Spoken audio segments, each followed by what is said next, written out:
Good morning, this is TSREL from Platinum Scraps, and today for Time Out Thursday I'm going to be demonstrating how to create your very own faux windmill. I saw this project several months ago at my local scrap store, Treasured Memories in Lafayette, Louisiana, and I knew that it was a technique that I had to learn and implement in some of my projects. So today I'm going to demonstrate to you how to create your very own faux windmill. To start the project off, you need two squares measured at 2 5/8 inches. And for this, I set it up on my Gypsy. I used the George and Basics font card, set it to real dial size, and I cut the length and width at 2.58. You'll also need 8 squares cut at 1 1/4 inch. Now I've used red and beige.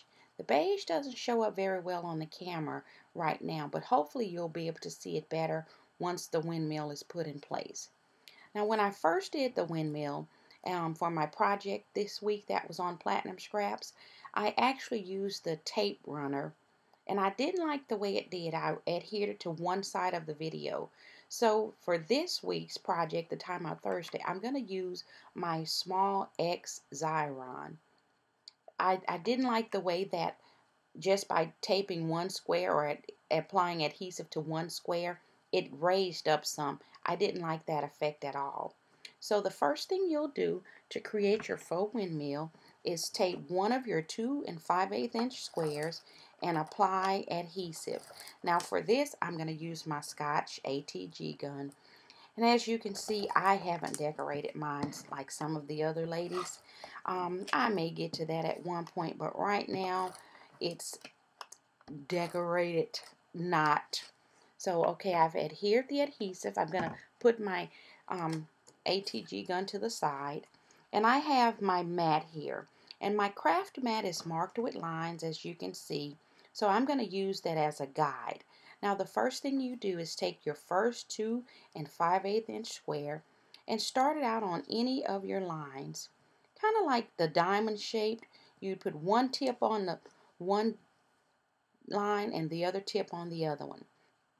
Then you take your square that you've applied that adhesive to and you'd adhere it in the cross pattern going across. Now some people use sheets that maybe Stampin' Up! Carry or something that already has it measured out. I just kind of eyeball it for this. It didn't necessarily have to be perfect. So you adhere that, and now you have your square like this. The first thing you do is take whatever color you desire. So I'm going to start with the light tan. I left some of it off on one corner, and you adhere it to the first 90-degree angle on your newly formed shape. I left a border because I wanted to make the edge for me. So that's my tan. Now I'm going to turn it to the next 90-degree angle. And you just adhere the next one, leaving the border space at that one. Then you turn again. And it's the turning effect and the layering effect of the different squares that gives you that faux layer look. To me it has the effect of if you've slit the paper and actually made little slits in your windmill. So you just complete it, do this all around, turning as you go, and you'll get that nice, what I call the windmill effect. So you continue to turn, and I just place them right there and have them ready for me. I don't really eyeball how far of an edge I'm leaving. I just leave a small edge. Turn. Your first one, you don't adhere it all the way, because then you're going to have to kind of raise it up some at this angle to kind of slide the last one up under there.